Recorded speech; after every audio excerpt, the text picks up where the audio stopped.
Capítulo 10. A Síndrome do Pensamento Acelerado. Comentei nos capítulos anteriores alguns mecanismos do processo de construção de pensamentos. Desse modo, um terreno foi preparado para falar mais especificamente sobre o grande mal do século, a Síndrome do Pensamento Acelerado.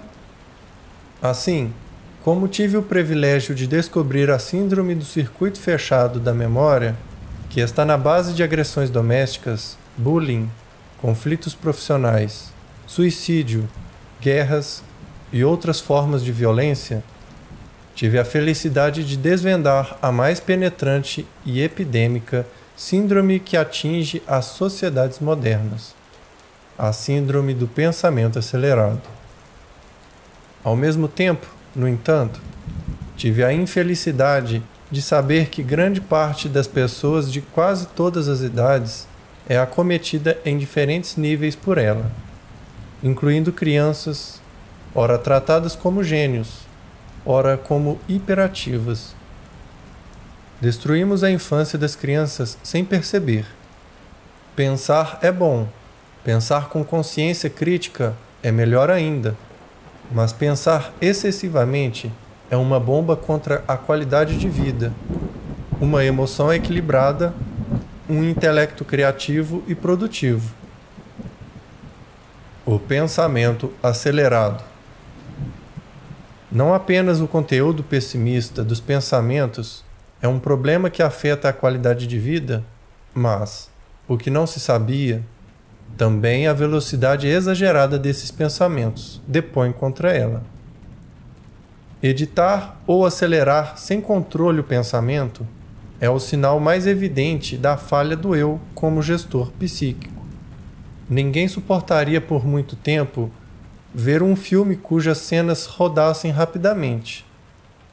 Mas suportamos por anos nossos pensamentos rodar seu filme. O custo físico e psíquico disso é altíssimo. Estudar a síndrome do pensamento acelerado, bem como suas causas, sintomas, consequências e mecanismos de superação, deveria fazer parte do currículo de todas as escolas, da pré-escola à pós-graduação. Mas não temos tempo para explorar o mundo que nos tece como seres pensantes. A educação conteudista estressa os nobilíssimos professores e seus alunos. E, para piorar, compromete a criatividade e a saúde emocional. Qualquer leigo sabe que uma máquina não pode trabalhar em alta rotação continuamente, dia e noite, pois corre o risco de aumentar sua temperatura e fundir suas peças. Mas é quase inacreditável que nós, seres humanos, não tenhamos a mínima consciência de que pensar exageradamente e sem nenhum autocontrole é uma fonte de esgotamento mental. Crianças e adolescentes estão esgotados mentalmente. Pais e professores estão fatigados sem saber a causa. Profissionais das mais diversas áreas já acordam sem energia e carregam seu corpo durante o dia. Certa vez, discorri em Orlando, Estados Unidos, para meus alunos de mestrado de mais de 30 países, sobre os sintomas da SPA. E, abalados, quase todos perceberam que precisavam descansar por um longo período. Necessitavam urgentemente treinar seu eu para gerenciar seus pensamentos, mudar seu estilo de vida e ter um caso de amor com sua saúde mental. A humanidade tomou o caminho errado. Estamos nos estressando rapidamente, intensamente e globalmente, na era dos computadores e na era da internet. Estamos levando a psique a um estado de falência coletiva e não estamos percebendo o mal do século. Mesmo se o conteúdo for positivo, culto, interessante, o aceleramento do pensamento por si só gera um desgaste cerebral intenso, produzindo a mais importante ansiedade dos tempos modernos, com a mais rica sintomatologia. Não precisamos ter tido uma infância doente para sermos adultos ansiosos. Basta termos uma mente hiperacelerada, que adoeceremos. Há muitos tipos de ansiedade, como a pós-traumática, o transtorno obsessivo-compulsivo, TOC, a síndrome de burnout, o transtorno do pânico. Porém, a ansiedade produzida pela SPA é mais abrangente, contínua e contagiante.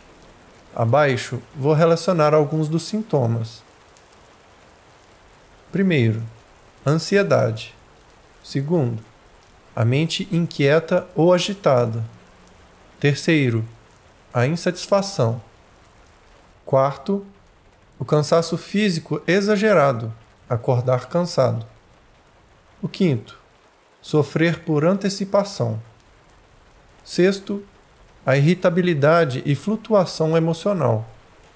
Sétimo, a impaciência. Tudo tem que ser rápido. Oitavo, a dificuldade de desfrutar a rotina, o tédio. Nono, a dificuldade de lidar com as pessoas lentas. Décimo, baixo limiar para suportar frustrações. Pequenos problemas causam grandes impactos. 11º, a dor de cabeça. 12º, a dor muscular. 13º, outros sintomas psicossomáticos, como a queda de cabelo, taquicardia, aumento da pressão arterial e etc. 14º, o déficit de concentração. 15º, o déficit de memória. E 16º, o transtorno do sono ou a insônia. Embora não haja uma classificação rígida, empiricamente, podemos dizer que quem tem pelo menos 3 a 4 sintomas deve mudar rapidamente seu estilo de vida. Faça o teste para avaliar sua qualidade de vida no site www.augustocurecursos.com.br. Uma das características mais marcantes da síndrome do pensamento acelerado é um sofrimento por antecipação. Ficamos angustiados por fatos e circunstâncias que ainda não aconteceram, mas que já estão desenhados em nossa mente. Mesmo quem detesta filmes de terror cria com frequência um filme fantasmagórico em sua mente. Seu eu sabota sua tranquilidade. Todos os professores no mundo sabem, embora não entendam a causa, que do final do século XX para cá, crianças e adolescentes estão cada vez mais agitados, inquietos, sem concentração, sem respeito uns pelos outros, sem prazer em aprender. Por que muitos acordam fatigados? Porque gastam muita energia pensando e se preocupando durante o estado de vigília. O sono deixa de ser reparador, não consegue repor a energia na mesma velocidade. E os sintomas físicos, por que surgem? Quando o cérebro está desgastado, estressado e sem reposição de energia, procura órgãos de choque para nos alertar. Nesse momento, aparece uma série de sintomas psicossomáticos, como dores de cabeça e muscular, que representam o grito de alerta de bilhões de células suplicando para que mudemos o nosso estilo de vida. Mas quem ouve a voz do seu corpo? E o esquecimento? Por que temos sido uma plateia de pessoas com déficit de memória? Porque nosso cérebro tem mais juízo que o nosso eu. Percebendo que não sabemos gerenciar nossos pensamentos, que vivemos esgotados. O cérebro usa mecanismos instintivos que bloqueiam as janelas da memória na tentativa de que pensemos menos e poupemos mais energia. Frequentemente, nos congressos de educação, pergunto aos professores se eles têm déficit de memória. A resposta é sempre a mesma. Quase todos dizem que sim. Então faço um alerta em tom de brincadeira. Mas sério, indago-lhes: queridos professores e professoras, se vocês estão coletivamente esquecidos, como então têm coragem de exigir que seus alunos se lembrem da matéria nas provas? Muitos dão risadas e aplaudem. mas no fundo não estou brincando, e sim apontando para algo seríssimo. Nossos alunos também estão com a SPA, o que prejudica a assimilação das informações, a organização e a capacidade de resgate delas, comprometendo o desempenho do raciocínio. Alunos brilhantes não brilham nas provas, não porque não sabem a matéria, mas porque truncaram esse processo. Tenho dito que os ministérios de educação e cultura dos mais diversos países estão errados ao avaliar um aluno pela assertividade nas provas. Os alunos devem ser avaliados não apenas pela repetição dos dados, mas também pela inventividade, pela capacidade de raciocínio esquemático, pela ousadia. E além disso, se quisermos formar pensadores, deveremos avaliar um aluno fora do espaço das provas, durante as aulas, por sua interatividade, altruísmo, proatividade, debate de ideias, discurso do pensamento, cooperação social. São esses elementos que determinarão o sucesso profissional e social nas provas de existência, muito mais do que os acertos nas provas escolares. O déficit de memória atinge as mais diversas pessoas nos mais variados níveis. Há pessoas tão esquecidas que têm dificuldade de lembrar até o nome dos colegas de trabalho, onde colocaram a chave do carro, onde o estacionaram. Esquecimentos corriqueiros são um clamor positivo do cérebro nos avisando que a luz vermelha acendeu, que a SPA asfixiou nossa mente a tal ponto que está comprometendo seriamente a qualidade de vida. O déficit de memória corriqueiro é uma proteção cerebral e não um problema, como muitos médicos pensam. Eu reitero, o cérebro bloqueia certos arquivos da memória numa tentativa de diminuir o excesso de pensamentos produzidos pela SPA. Uma pessoa muito estressada e com a SPA pode gastar mais energia do que 10 trabalhadores braçais. Sábio é o que faz muito gastando pouca energia. De que adianta ser uma máquina de trabalhar se perdemos as pessoas que mais amamos?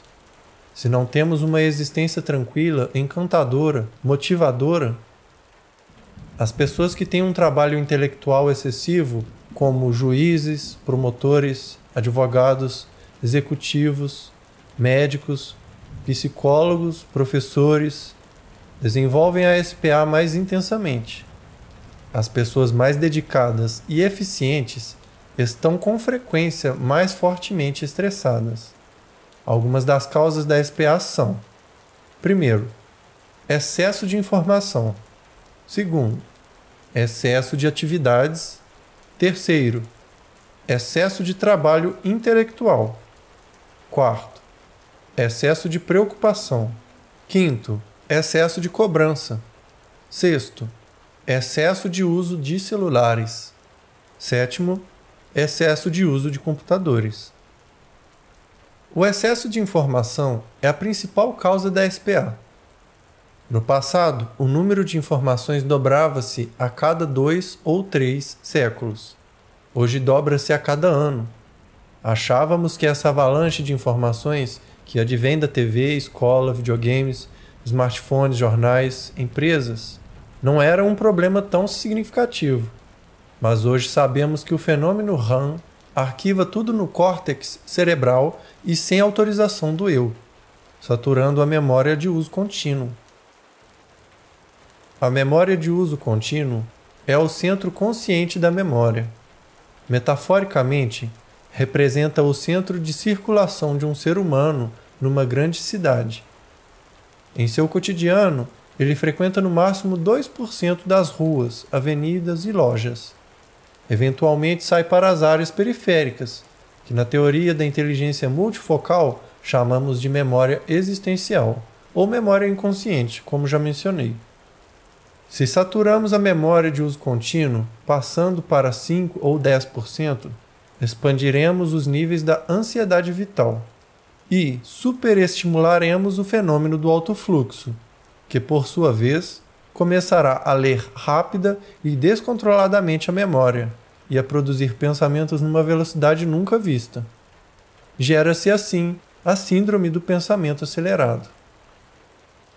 Usarei novamente a metáfora da cidade para explicar esses fenômenos inconscientes, que atuam em milésimos de segundo.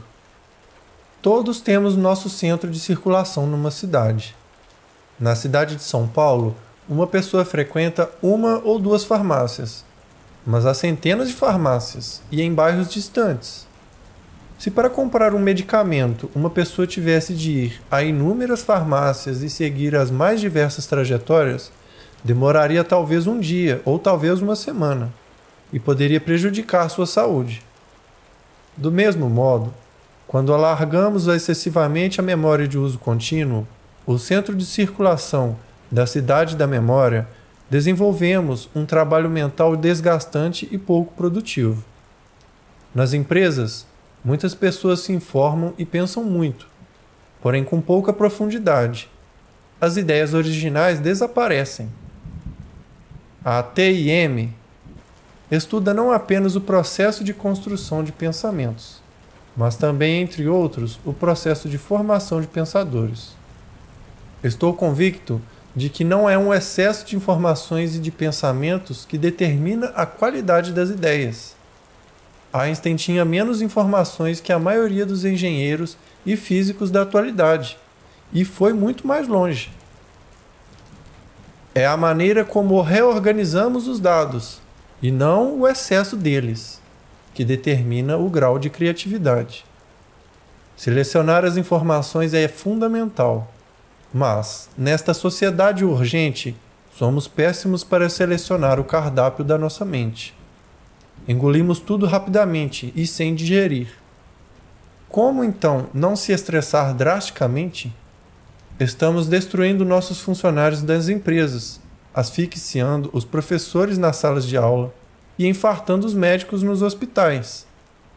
Vamos falar agora sobre os filhos da humanidade. Nós, adultos, bem ou mal, ainda suportamos os sintomas da SPA, mas e as crianças?